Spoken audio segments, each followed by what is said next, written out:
You are listening to ADHD Support Talk Radio. ADHD Support Talk Radio is sponsored by ADDclasses.com. Sign up now for a free webinar by going to www.addclasses.com. And yes, this is your co-host, Tara McGillicuddy. And this week I am rebroadcasting an interview I did with Sari Solden back in 2012 about effective communication strategies for adults with ADHD. So please take a listen. Hello and welcome back to the online ADHD Awareness Expo. We have a special guest with us tonight. I'd like to welcome Sari Solden to the online ADHD Awareness Expo. Hi, Tara. Hi, Sari. I'm so glad you've joined us again this year. Thank you so much. A pleasure. Great. And we're going to be talking today a little bit about communication, but before we get started, can you let our viewers know a bit about yourself, who you are in relationship to helping people with ADHD? Okay, well, I'm Sari Solden. I've been helping people with ADD for 25 years now, and I'm a therapist, psychotherapist in Ann Arbor, and I speak all over the country and even the world now on counseling issues, really, for the effects of living with ADD on men and women, and with a strength-based model. I've written 2 books on the subject, Women with ADD and Journeys Through Adulthood, for men and women and health professionals. So that's about it. And how can people get in touch with you after today's expo, after tonight's video? Well, they can write to me always at sarisolden.com, or they can visit my online ADD community where I do a lot of presentations in video and audio blogs with my messages and information. That's at addjourneys.com. And I just want to say that I'm really excited now because my book that's been published in many different forms and versions over the years, Women with ADD, has been hard to find for the last year, and now it's out and strong and back, and it's in ebook formats as well as in print. So just come to my website or email me, and you can get a hold of those now. Oh, that's great to hear. And you're a pioneer when it comes to helping people with ADHD, especially women with ADHD. Your book was originally written in 1993, or is it 1995? I was writing it in 93, but it was actually published in 95. Wow. So thank you so much. I'm so glad you've joined us. You've helped so many people, and it's great to hear that your book's available again, and your website, your community is amazing. I know people rave about it, and they really find a lot of connections there. Thanks, Sharon. That's the most important thing, I guess, therapeutically, is to make those connections. Yeah. And, related to connections is communication, which is what you want to talk to us about today. So where would you like to start with that? Well, I just want you to, every day as a person with ADD and helping people with ADD, this comes up constantly. How can I have healthy communication, which I define as respecting yourself, not losing yourself, not putting yourself down, not letting other people define you, but still validating the other person and really learning how to get your needs met and be in relationship with other people at the same time. And I have a lot of ideas about it, but then I went back to prepare, and I realized I actually had written a 5-step model to assertive and healthy communication in my book, Journeys Through Adulthood. So I wanted to sort of tell you about some situations that have come up recently and tell you how that might fit in to the model. Oh, definitely. And I know I can certainly relate to communication issues as a person with ADHD myself and somebody who works with people with ADHD. That's one of the most challenging issues for a lot of us is communication. So I'm ready to hear your 5-step model. Okay, and this is a model about when you're in a difficult ADD situation, when your wounds are being triggered, when you're being misunderstood, when people are attributing things to you, or when you need something and you don't know how to get it because you're feeling embarrassed or ashamed, or people are viewing you in a certain negative way. So just like the other day, I realized a friend emailed me who had moved out of town, and she said, I wrote you like 8 months ago that my father died, and why didn't you ever email me back? And so, I was right there again. I had to go through this model. I realized in my head I had to struggle with it and, come to terms with that. I know I'm a good person. I had to finally get that back. I know that that's not true, that I would never not, respond to her if I knew that. Obviously, I missed an email. And I had to see in my own mind, what was her part in that? She assumed that I just blew her off instead of validating that I wouldn't be that kind of person. And I had to really deal with some of the feelings of shame or even anger about being viewed in this negative way, but I also felt I wanted to validate her. So this is sort of, I'll go through the model and then I'll tell you how maybe I could apply that situation. I made an easy acronym. It's called the SAFETY model, SAFETY.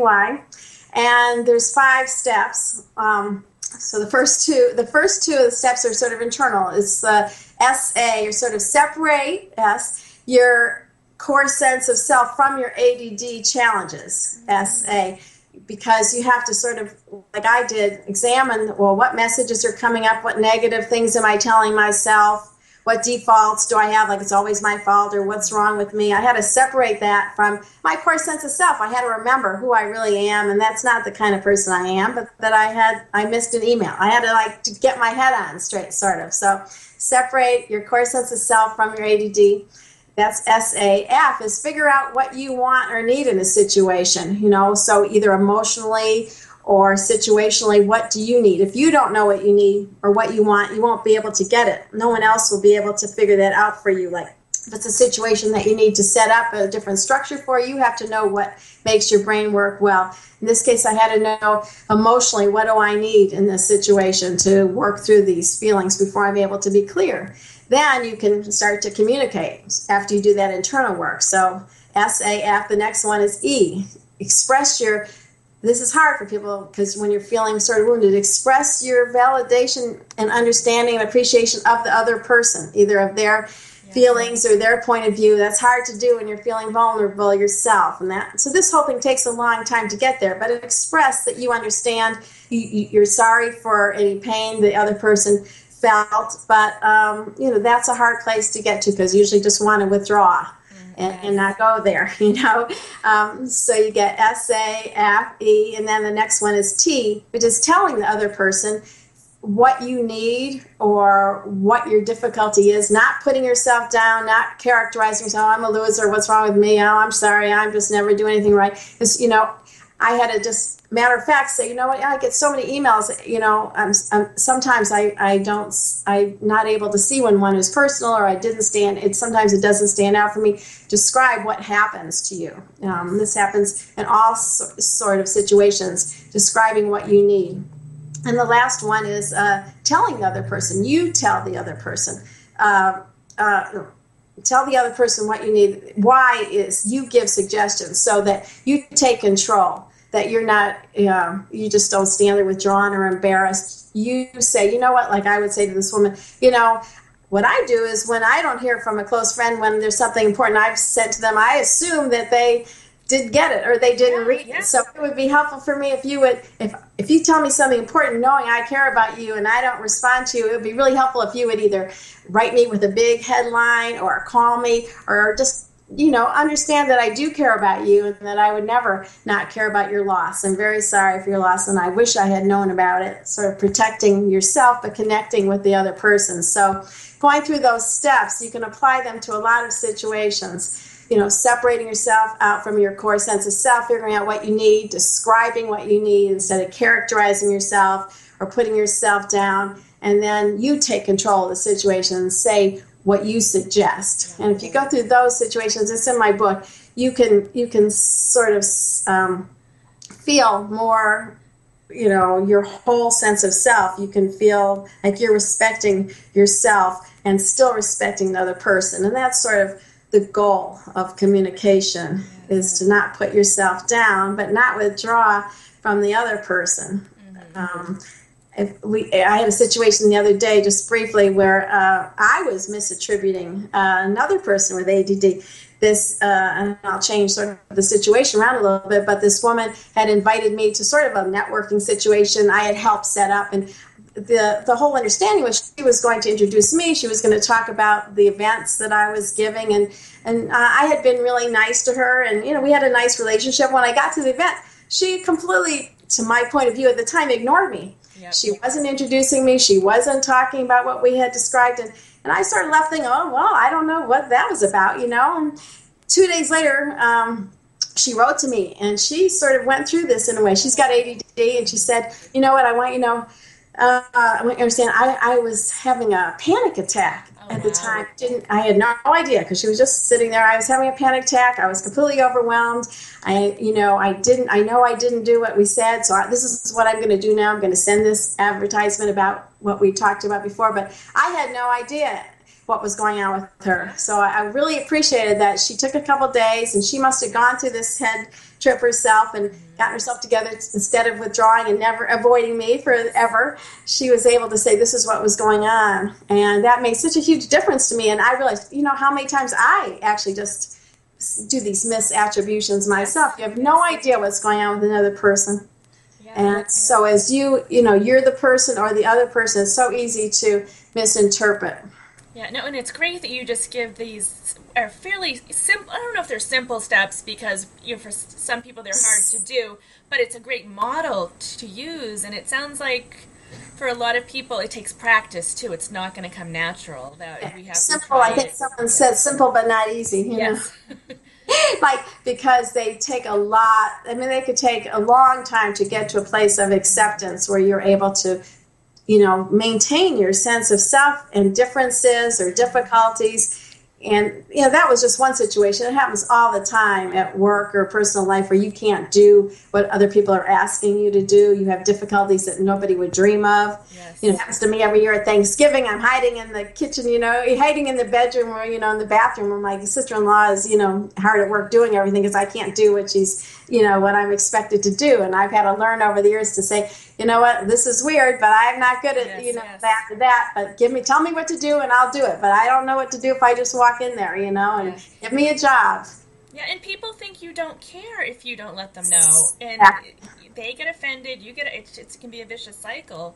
So the safety model, the 5 steps, just sounds like it can be really beneficial. And as you're saying it, I'm thinking, wow, this is something I could paste on my wall, right above my computer, because I get into that habit and I get offended, or sometimes I will avoid people because I don't know how to phrase it, or I'll move on to something else. So I think it's not only great that you shared the model, but you also shared a couple of your own personal stories. Yeah, and I think that's what people need to understand, that no matter, how well you're looked at as dealing with your own ADD and how well you are dealing with it, these are always going to be wounds or tender spots that can get you right back to that place. Okay, now, how do I need to look at this and remember who I really am?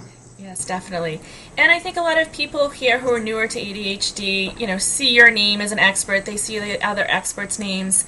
And I think it's great to realize that we as experts are still going through these challenges too, and we're finding ways to cope with it and deal with and even thrive. So it gives people a lot of hope that they can get through it too.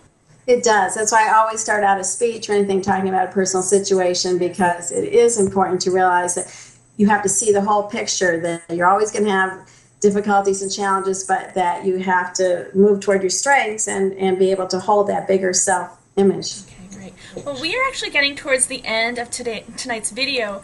Are there any final thoughts that you'd like to leave people with? And can you once again let them know your contact information? Yes, so I know I went through this quickly, so a lot of this information is in those 2 books that you can read about on www.addjourneys.com. Email me at Sari@SariSolden.com, and just remember to communicate with that whole image of yourself in mind. Don't just collapse into this feeling of what's wrong with me and I've got to hide who I am. Yes. Let yourself embrace all of who you are.